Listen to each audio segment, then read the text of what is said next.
The morning shift at Kepler Station began like any other morning in the past.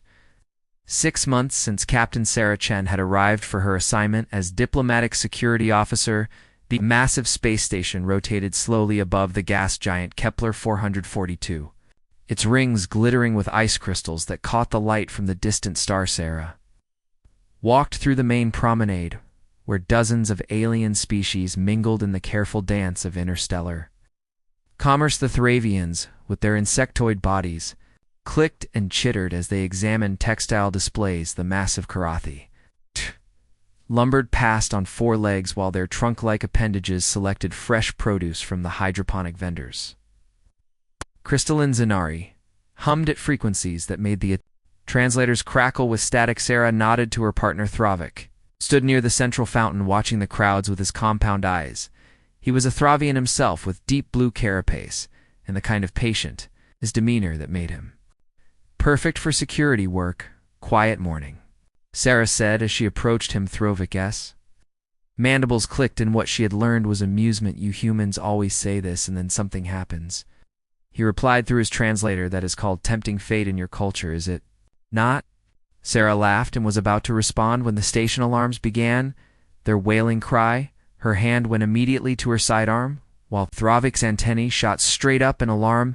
The crowds froze for a moment before panic rippled through them like a wave. Then the explosions came, 3 of them in rapid succession from the docking bays on the eastern wing. Sarah's communicators screamed with overlapping voices as security teams tried to coordinate Valdaran forces boarding through Bay 7. They have breaching pods on levels 3 and 4.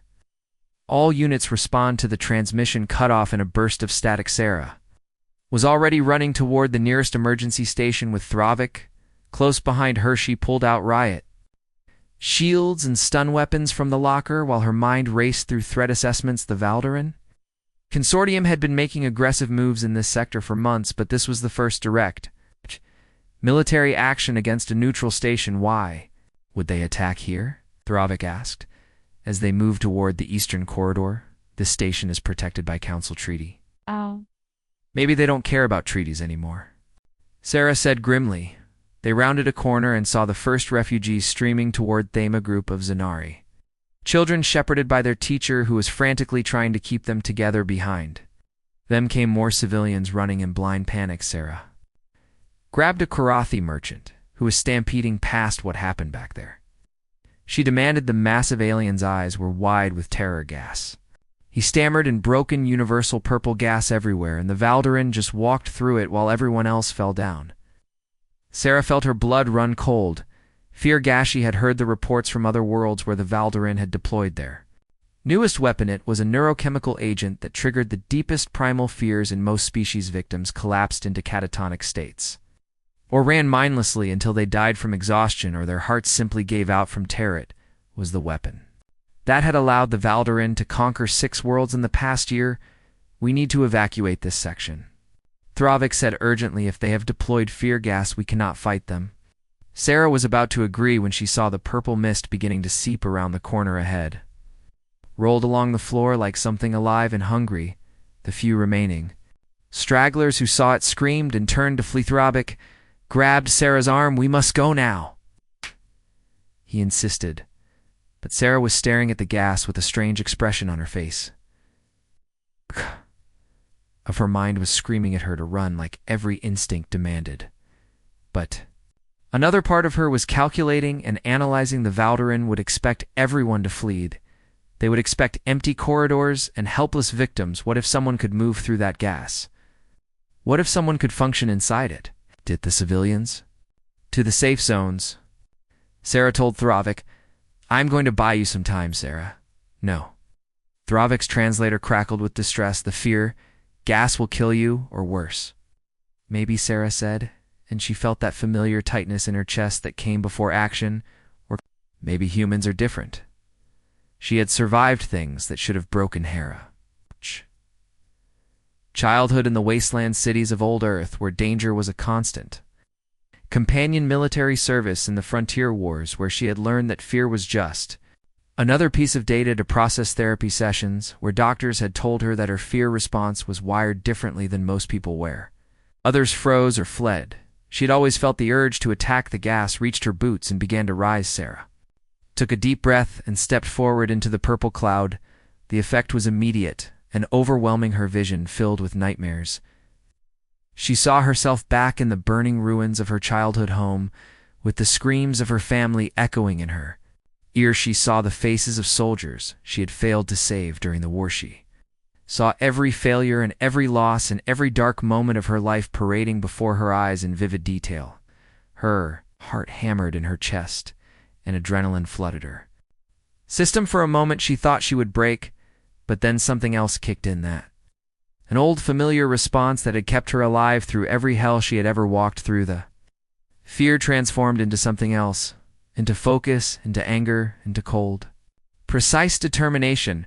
Her breathing steadied even as her pulse raced. The hallucinations were still there, but she could see through them now, like looking through dirty glass. And through that glass, she saw the Valdoran soldiers advancing down the corridor. In their sealed environmental suits, they moved with the confidence of predators who knew their prey was helpless. There were 3 of them in the lead with weapons held casually. They had not seen her yet, standing in their own gas cloud. Sarah's hand moved to her sidearm, and she felt a grin spreading across her face. It was not a nice grin. It was the grin of someone who had just realized they had an advantage. The Valdoran had brought fear to the fight, but Sarah Chen had been friends with fear for a very long time. She stepped forward, and the first Valdoran soldier finally noticed her through his helmet display. She could see his eyes widen in shock. How was a human standing in the gas? How was she moving toward them instead of away? Why, in all the stars, was she smiling? Sarah did not give him time to answer those questions. She moved with the speed that came from adrenaline and training. Combined, her first shot took him in the knee joint where his armor was weakest. He went down hard, and his companions turned in confusion. The second Valdoran raised his weapon, but Sarah was already inside his guard. She grabbed his rifle barrel and used his own momentum to throw him into the wall. His helmet cracked against the metal, and he slumped down unconscious. The third Valdoran actually stepped backward in fear. Sarah could see it in his body language. He was afraid of Hertha. Irony would have been funny if she had time to appreciate it. They had brought fear as a weapon, and now they were the ones experiencing it. She advanced on him, and he fired wildly. The shots went wide, and Sarah closed the distance. A quick strike to his weapon hand sent the rifle clattering away. Sweep of her leg took his feet out from under him. He hit the ground and stayed there, staring up at her through his helmet with undisguised terror. More Valdoran were coming down the corridor behind them. Sarah could hear their boots on the metal deck. She grabbed the functional rifle from the first soldier she had dropped and took position behind a support pillar. Her hands were steady despite the fear, gas still swirling around her. The hallucinations continued to play at the edges of her vision, but she had learned to ignore them. This was just another day, just another fight, just another moment where she got to choose between giving in to fear or using it. Sarah took another deep breath of the purple gas and felt her grin widened. Them come she would show the Valdoran consortium what happened when they brought fear. To fight a human, she would show them that some species did not break under pressure. Some species became sharp, deadly, or more dangerous. Next wave of Valdoran soldiers rounded the corner, and Sarah opened fire. The battle for Kepler Station had truly begun, and the galaxy was about to learn a very important lesson about humanity. Fear was not their weakness. It was their weapon.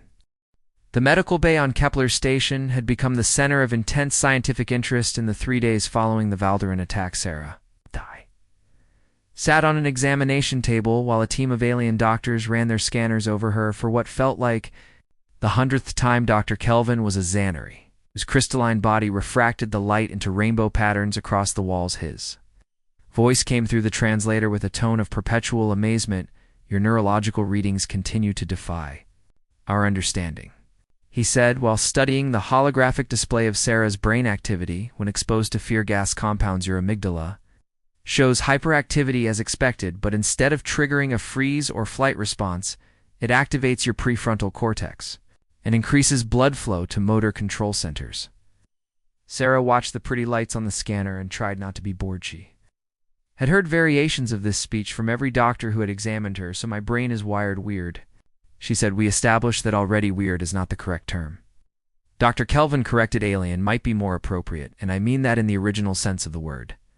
The door to the medical bay slid open, and Thravik entered along. With two individuals Sarah had not met before. One was a tall Karathi female, with ceremonial markings on her massive frame. The other was something Sarah had only seen in briefing files. A Valdrinth enemy soldier was in restraints with two armed guards flanking him, but his presence still made Sarah's hand twitch toward where her sidearm would normally. Bethrovic noticed the motion and clicked his mandibles. Reassuringly, this is Ambassador Korthal of the Galactic Council. He indicated the Karathi. This is prisoner designation Vexener, who has been cooperative with our interrogation. Ambassador Korthal's trunk gestured in a formal greeting. Captain Chen, the Council has reviewed the security footage from the attack with great interest. Her translator carried a deep, resonant tone. Your actions saved approximately 3,000 lives by preventing the Valdaran from securing the eastern docking bays. I was just doing my job, Sarah said, though she could not help glancing at the Valdaran. Price and Ervik Senor was staring at her with an expression she had seen before. For pure undiluted fear, the prisoner is requested to speak with you, Ambassador Korthal continued. He claims information relevant to Council security, but will only share it with what he calls the grinning demon. Sarah raised an eyebrow. Is that what you are calling me now? Vexener's translator made a sound like grinding metal when he spoke. You are not natural. He said no species should be able to function in fear gas, much less fight in it, much less smile while doing so. Humans smile when we are nervous. Sarah explained, it is a stress response. No, Vexener insisted. I have studied human psychology. In preparation for the invasion of your colony worlds, humans smile when amused or happy or trying to appear friendly. But what you did in that corridor was different. You smiled like a predator. The room fell silent for a moment. Sarah leaned forward and looked directly at the Valdaran prisoner. Tell me what you know about the planned attacks on human colonies. Vexener's eyes darted to the guards, then back to Sarah. The consortium has deployed fear gas weapons to 17 forward bases surrounding human-controlled space. The plan was to use Kepler Station as a test to see how neutral parties would respond to our aggression. But now the plan has changed. How? Ambassador Korthal demanded. The High Command has seen the footage of her. Vexener nodded toward Sarah. They believe it is a fluke. They believe that one human with unusual neurological wiring does not represent a threat to the overall strategy. The attacks on human colonies will proceed within 10 solar cycles. Sarah felt her jaw tighten. How many colonies are we talking about? 5 initial targets. Vexener said New Perth Harmony Station, Terra Nova Colony Epsilon Outposts, and the agricultural world of Greenhaven. It's a combined population of approximately 12 million humans. Dr. Kelvin's crystalline body flashed with alarm. The Council must authorize immediate evacuation. There is not time, Ambassador Korthal said heavily.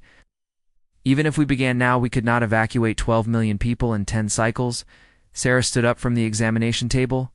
Then we do not evacuate. She said quietly, we fight. Thravik's antennae drooped. Sarah, my friend, I watched you survive the fear gas, but you are one individual. The Valdaran deploy this weapon in massive quantities, across entire battlefields. Even with your unique ability, you cannot be everywhere. No. Sarah agreed, but I am not the only human wired like this. She turned to Ambassador Korthal. I need access to human military and civilian databases. I need priority communication channels to all human worlds, and I need the Council to authorize the formation of a specialized combat unit. What kind of unit? The ambassador asked. Sarah's mind was already racing through possibilities. She had met others like herself during her military service, people who ran toward danger instead of away from it, people whose fear response had been shaped by trauma or training or simple genetics into something different, a unit of volunteers. Sarah explained, humans who can function in fear gas environments. We train them specifically to fight in those conditions. We turned the Valdran's ultimate weapon into their worst nightmare. Vexener made a sound that might have been a laugh. You would deliberately expose your own people to fear gas? That is insane, maybe, Sarah said, but insane has kept humanity alive for a long time. The next few hours blurred together in a rush of authorizations and communications. The Galactic Council was desperate enough to approve Sarah's plan with surprising speed. Human military command was skeptical, but willing to try anything to protect the colonies. By the end of the first day, Sarah had access to psychological profiles of every human in the military and most of the civilian population in the threatened sector. She searched for specific markers, high scores on stress resistance, test history of extreme sports or dangerous professions, service records showing unusual calm under fire, neurological scans similar to her own. The list of candidates grew slowly but surely. In the second day, the first volunteers began arriving at Kepler Station. Was a firefighter from New Perth who had run into burning buildings for 15 years. His psych evils showed the same inverted fear response that Sarah possessed when asked why he volunteered. He had simply said that running toward danger was the only thing he had ever been good at. Tukey came from Harmony Station, where she had worked as a crisis negotiator. She had talked down 47 hostage situations and 3 domestic terrorism incidents. Her file noted that she seemed to become calmer and more focused the more dangerous a situation became. Marcus was a combat medic who had served in the frontier wars alongside Sarah, though they had never met. He had once performed emergency surgery inside a crashed dropship while under enemy fire. His hands had been completely steady the entire time. There were others. 223 volunteers in that first wave. Some were soldiers, and some were civilians, some were young and some were old, but they all shared that same quality, that same ability to transform fear into fuel. Sarah gathered them in the station's main briefing room. Thravik stood beside her while the volunteers found seats. I am not going to lie to you, Sarah began. What we are planning is dangerous and potentially deadly. The Valderan fear gas is designed to trigger the deepest terror in every living thing it touches. Most species collapse immediately. But we are going to do something different. She activated the holographic display and footage from the attack on the Kepler station began to play. The volunteers watched as Sarah walked into the purple gas cloud. They saw her take down the Valderan soldiers. They saw the grin on her face. Sarah continued, we have always been afraid. Our ancestors were prey animals who had to outsmart and outfight predators that were bigger and stronger and faster. Fear is written into our DNA, but so is the ability to use that fear to channel it into action. Jackson raised his hand. So we are going to train to fight while scared out of our minds. Exactly. Sarah confirmed, we are going to expose ourselves to controlled doses of fear gas. We are going to learn to recognize the hallucinations for what they are. We are going to turn our fear response into a weapon. Yuki spoke up. The Valderan think fear will stop us, correct? Sarah said, so we are going to teach them that some species do not stop when they are afraid. Some species start. Marcus grinned, and it was the same kind of grin Sarah had worn in that corridor. When do we begin? Sarah looked at her collection of damaged, brave, crazy volunteers. These were her people. These were the ones who would stand between the Valdoran and 12 million innocent lives. We begin now. She said, welcome to the Fear Corps. The training began that very hour. Dr. Kelvin had synthesized small amounts of fear gas for controlled exposure, though. Volunteers entered sealed chambers one by one and breathed the purple mist. Some collapsed. On their first try, some ran screaming, but some stood firm, and those who stood learned to walk, and those who walked learned to fight. Sarah watched them through observation windows and felt something like pride. The galaxy thought humans were weak. Thought they were soft newcomers who did not belong among the stars. The Valderan thought fear would break them. They were all about to learn how wrong they were. Thravik joined her at the window as Jackson successfully completed his third exposure session. The training facility on Kepler Station had been transformed into something between a military base and a psychological laboratory. Sarah stood in the observation deck watching her team run through their morning exercises in Chamber 7 below. Her Jackson moved through an obstacle course while purple gas swirled around his legs.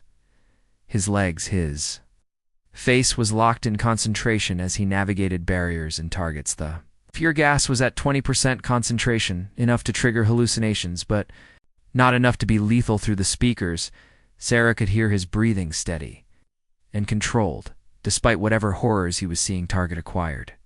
Jackson called out and fired at a practice. Drone Direct Hituki was in Chamber 9 working on communication protocols. She sat at a desk with 4 other volunteers, while fear gas filled the room. They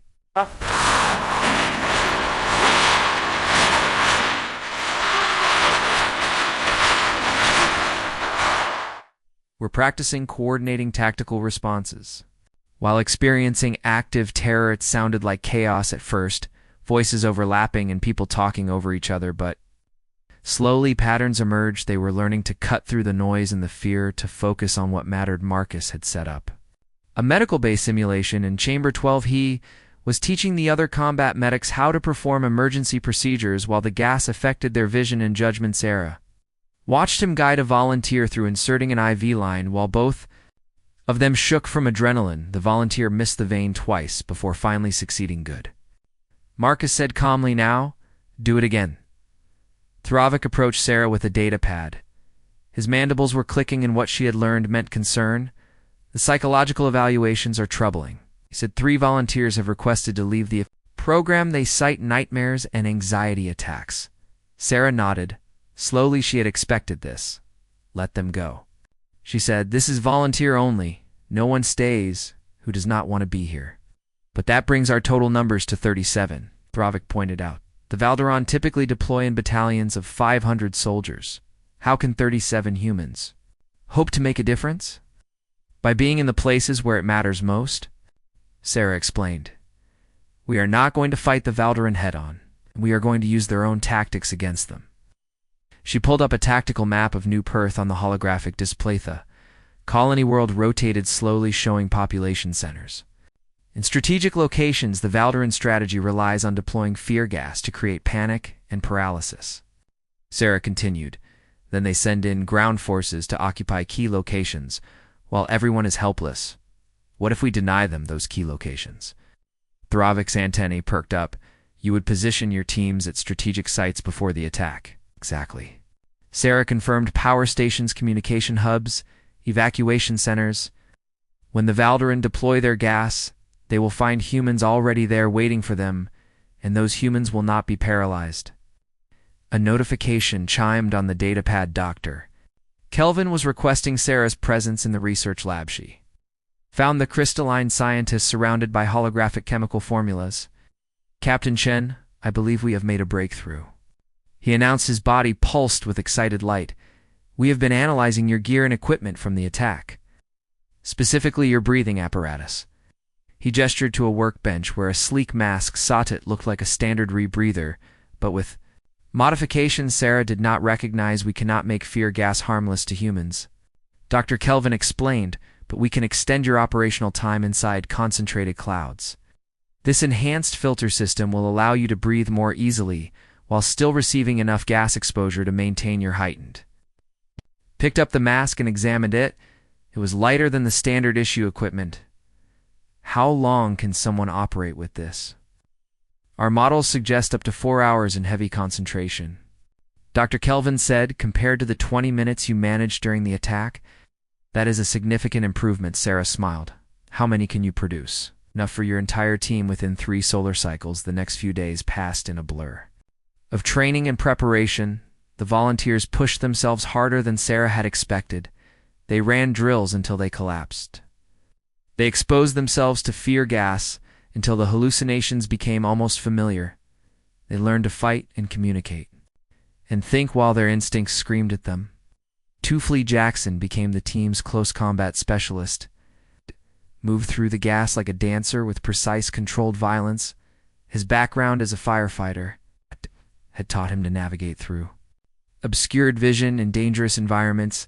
Suki took charge of tactical coordination, had a gift for keeping people focused and organized even when everything was falling apart. Her calm voice became the anchor that the rest of the team oriented themselves around. Marcus trained a medical squad of 5 volunteers who could provide combat care in the worst conditions imaginable. They practiced on each other until they could insert 4 lines and seal wounds. While hallucinating, the team began to develop their own culture.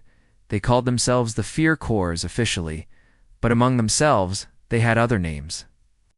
The Grinning Company, the Purple Breathers, the ones who ran toward the screaming. Sarah found them in the mess hall one evening trading stories. Jackson was describing his first real fire back on New Perth.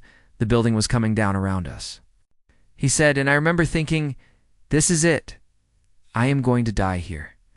But then something clicked and I just started moving, grabbed 2 kids and ran straight through the flames. Did not think about it until later.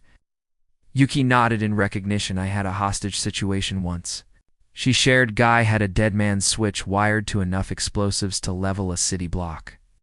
Every protocol said to wait for the bomb squad, but I looked at his eyes and I knew he was going to do it. So I walked right up to him and started talking 11. Hours later, he handed me the switch. Marcus raised his drink to the crazy ones.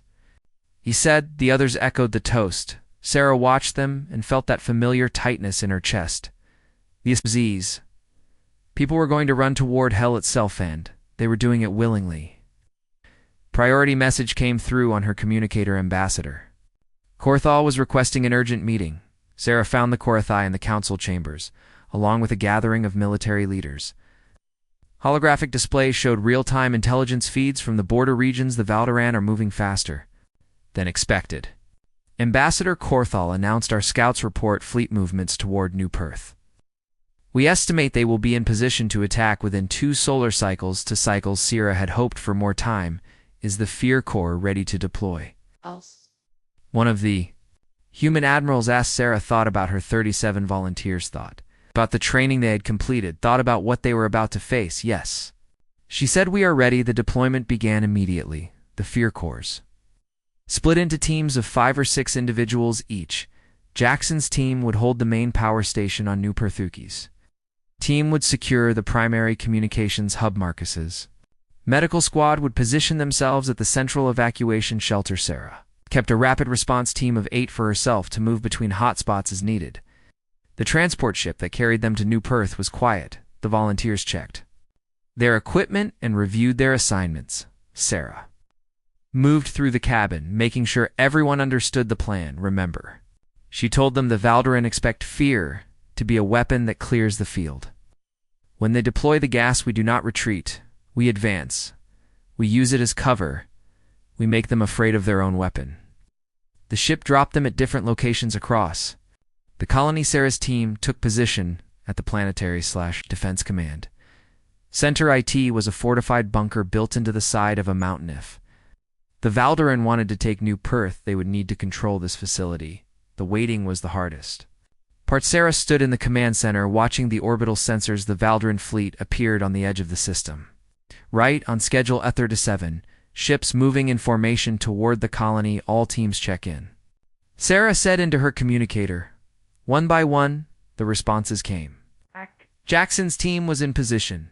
Yuki's team reported ready. Marcus confirmed that his medical squad had secured the evacuation shelter. The Valderan are deploying dropships. The sensor operator announced to estimate 1,000 soldiers inbound. 1,000 against 37th. Math was not encouraging, but Sarah had never been good at math anyway. All teams, remember your training. She broadcast, when the gas comes, let it fuel you. Fear is our friend today. The dropships entered the atmosphere. Sarah could see them through the external cameras. They landed in organized patterns around the major population centers, and then the gas began. Purple clouds erupted from deployment canisters across the colony. It rolled through streets and into buildings. Civilians who had not evacuated in time collapsed where they stood. The Valderan soldiers emerged from their ships and began their advance. They moved with confidence. This was the part that always worked. But then the reports started coming in over the Valderan command frequency that Sarah's team had hacked. Squad 7 reporting contact with hostile forces at the power station. They are not affected by the gas. Repeat, they are fighting in the gas squad. 12 under fire at the communications hub. Enemy forces are using the gas as cover, requesting backup command. This is Squad 19. We have wounded. The humans are hunting us in the gas clouds. Sarah listened to the growing panic in the Valderan communications and allowed herself a small smile. The purple gas swirled through the streets of New Perth like a living nightmares.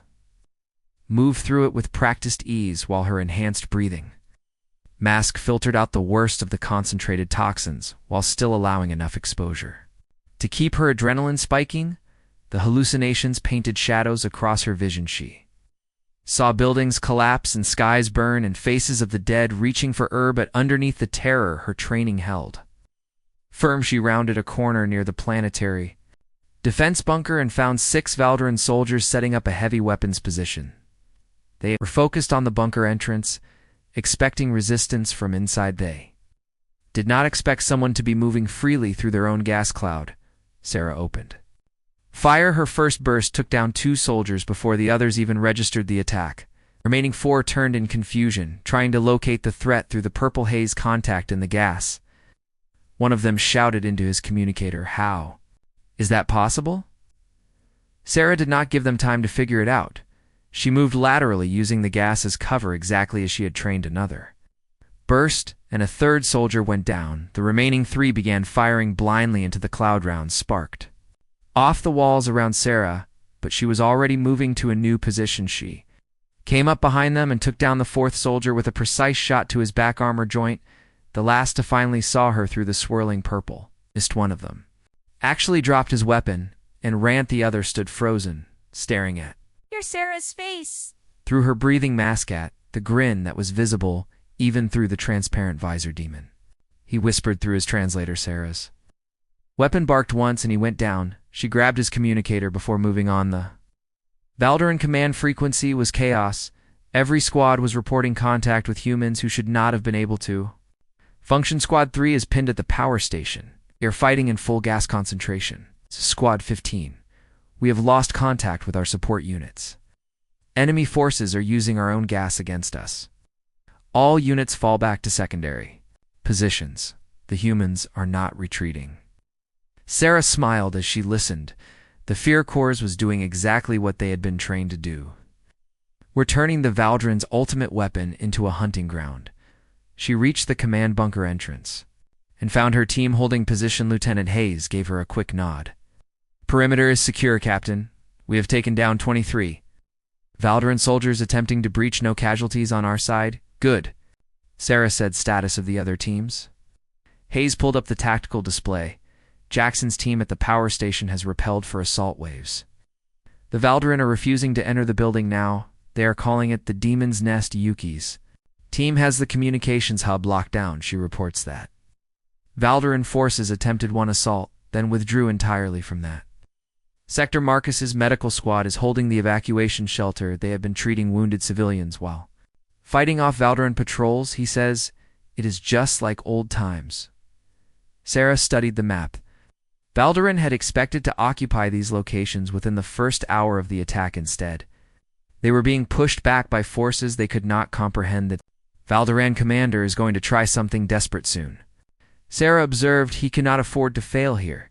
As if in response to her words, the tactical display lit up with new contacts. Captain, we have incoming.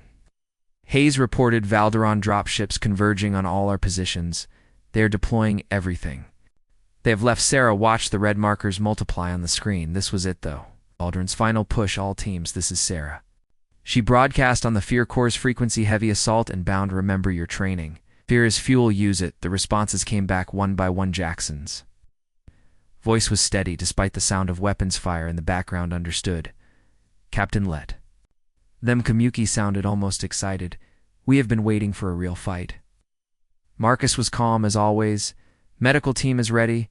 We will keep everyone breathing. Sarah checked her weapon and ammunition. Hayes, I want you to command the bunker defense.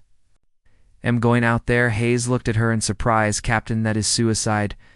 The Valderan are deploying concentrated gas bombs. The entire area is going to be saturated. I know. Sarah said, that is why I need to be out there. She pulled on her gear and moved toward the exit. The enhanced breathing mask would give her 4 hours in heavy concentration. Intended to make every minute count outside the bunker. The purple gas had grown so thick it was almost solid. Sarah could barely see 10 meters in front of her. The hallucinations were stronger than anything she had experienced in training. She saw monsters emerging from the fog saw buildings, melting like wax saw at the ground, opening up beneath her feet, but she kept moving. Her heart hammered in her chest, and every instinct screamed at her to find shelter. But Sarah Chen had spent a lifetime ignoring those instincts. The fear was just fuel. The terror was just energy waiting to be used. She heard the Valderan dropships before she saw them. They descended through the purple clouds and deployed their soldiers directly into the gas. Valderan were using sealed armor. Now they had learned that their own weapon was being turned against them. Sarah counted 20 soldiers in the first wave. They moved in tight formation, toward the bunker. She let them get closer, waited until they were fully committed to the approach. Then she opened fire from the flank. Her first burst took down 3 soldiers. The formation broke as they tried to locate her through the gas. Sarah was already moving to a new position. She had trained for this, fighting in near-zero visibility while hallucinating, using sound and movement to track enemies, trusting her instincts even when her eyes lied to her. She dropped another 2 soldiers and heard orders being shouted in the Valdaran language. They were trying to organize a response, trying to adapt to an enemy who could hunt in the gas, but adaptation took time, and Sarah was not giving them time. She circled around their position and came at them from a new angle. 4 more soldiers went down before they even knew she had moved. The remaining Valdaran began to panic. She could hear it in their voices. Fear. They had brought fear as a weapon, and now it was consuming them. One soldier broke ranks and ran blindly into the gas. Another fired wildly in all directions. Sarah picked them off methodically until the last soldier finally dropped his weapon and fell to his knees. She approached him slowly. He looked up at her through his helmet, and she could see his eyes wide with terror. "What are you?" I asked.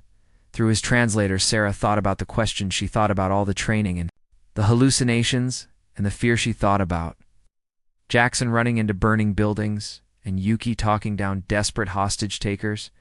Thought about Marcus performing surgery under fire and Hayes defending the bunker against impossible odds. "We are humans," she said simply, "and you made a mistake thinking fear would stop us." She left him there alive, let him report back what he had seen. The Valdaran needed to understand what they were facing. Sarah moved through the gas cloud toward the sound of heavy fighting. Jackson's team at the power station was under serious assault. Could hear the weapons fire even from several blocks away. As she ran, she monitored the command frequency. Valdaran commander was throwing everything at the power station. If they could take it, they could shut down the colony's defenses, but Jackson and his team were holding. Sarah arrived to find the power station surrounded by Valdaran forces. They had brought portable generators to create concentrated gas clouds around the entire facility. The purple mist was so thick it looked almost solid through the haze. Sarah could see Jackson's team operating from firing positions on the upper levels. They were using the gas to their advantage, moving between positions while the Valdaran soldiers struggled to coordinate through the obscuring fog. Sarah contacted Jackson on the direct channel. "I am coming in from the east. Do not shoot me." Jackson's laugh came through with an edge of madness. "Good timing, Captain. We could use another crazy person." Sarah pushed through the concentrated gas and felt the full effect hit. Her hallucinations were overwhelming. She saw her childhood home burning, saw the faces of everyone she had ever failed, saw herself dying in 1,000 different ways, but underneath the terror, her body was responding exactly as it had been trained. Adrenaline flooded her system, her senses sharpened, her reactions became faster. She was a weapon forged in fear itself.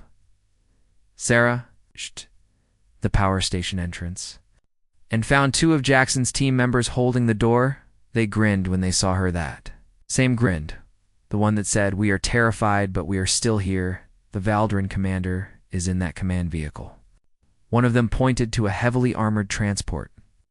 "He has been directing the assault from there." Sarah studied the vehicle. It was protected by at least 30 soldiers and surrounded by the thickest concentration of fear.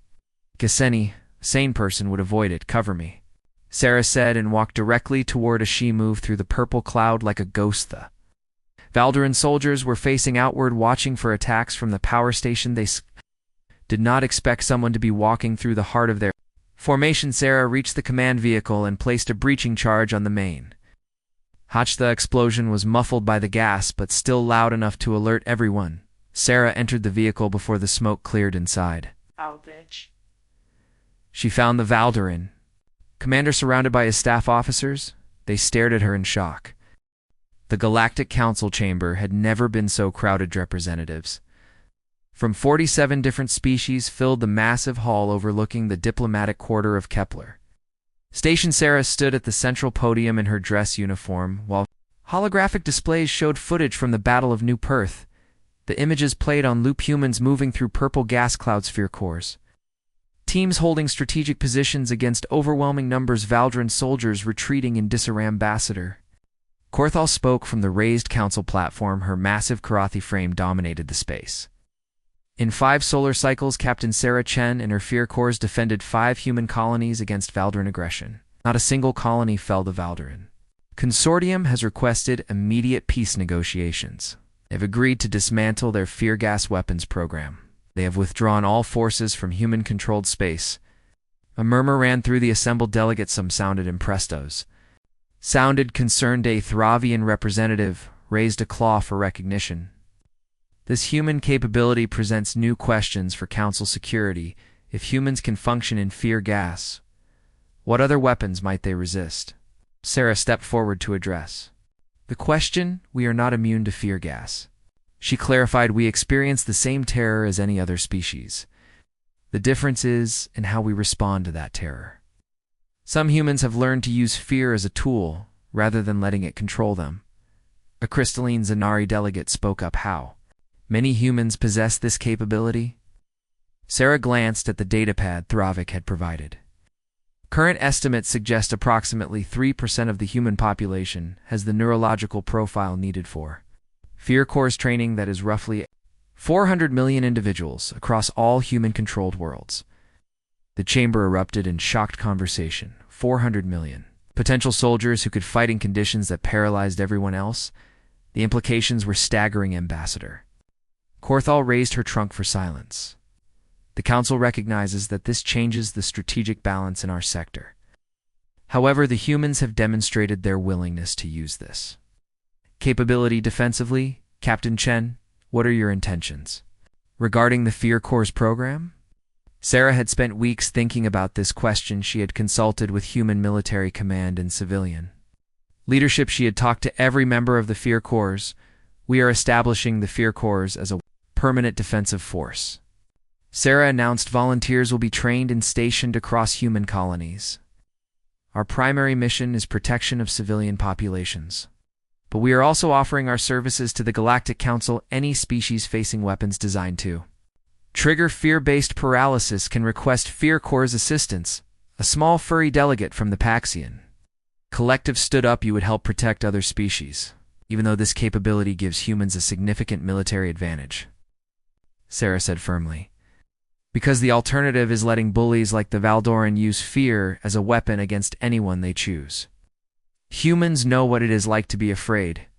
We have lived with fear for our entire evolutionary history. We will not stand by and watch others be terrorized. Throvik stepped forward to join Sarah at the podium. His mandibles clicked with what Sarah now recognized as pride. I have served alongside Captain Chen and the Fear Corps. He said, I have watched them run toward danger when every instinct demanded retreat. The humans call it courage, but I think it is something more. It is the choice to act despite fear, not because fear is absent. This is a gift they offer to share. With the galaxy, the debate continued for hours. Delegates argued that human fear resistance made them too dangerous. Others pointed out that the Valdaran had been defeated without human forces committing any war crimes or atrocities eventually. Ambassador Korthal called for a vote. The resolution passed by a narrow margin. The Fear Corps would be recognized as an official defensive force operating under Council oversight. Sarah left the chamber feeling both relieved and exhausted. She found Jackson and Yuki waiting in the corridor. How did it go? Jackson asked. We are official. Sarah said the Council approved our charter. Yuki grinned. Does that mean we get better equipment? It means we get more responsibility. Sarah countered. Command wants us to establish training facilities on 6 additional stations, they estimate. We can train up to 5,000 Fear Corps soldiers in the next year. Marcus joined them with a medical report on his datapad. The long-term psychological effects of fear gas exposure are concerning. He said 3 of our veterans are showing signs of anxiety disorders. We need to establish better mental health protocols. Sarah nodded seriously. Make it your priority. I do not want anyone suffering because we pushed them too hard. They walked together toward the mess hall, where the rest of the Fear Corps had gathered. The original 37 volunteers had become something like family. They shared a bond that only people who had faced their deepest fears together could understand. Inside the mess hall, Sarah found celebration in full swing. Someone had obtained alcohol from 4 different species. Music, was a chaotic blend of human and alien styles. Lieutenant Hayes raised a glass when Sarah entered to the captain. He shouted, "A woman who taught the galaxy that humans do not break." The room erupted in cheers. Sarah felt her face flush, but accepted the attention. These people had earned the right to celebrate. They had changed the course of Galactic HFY, found Sarah. Later, sitting alone near a viewport, the stars stretched out beyond the station in their eternal patterns. "You seem troubled, my friend." Throvik observed. Sarah was quiet for a moment. "I keep thinking about what we have unleashed." She finally said, 400 million humans who can be trained to fight in fear gas. What happens when someone decides to use that capability for conquest instead of defense? Throvik's antennae drooped in understanding.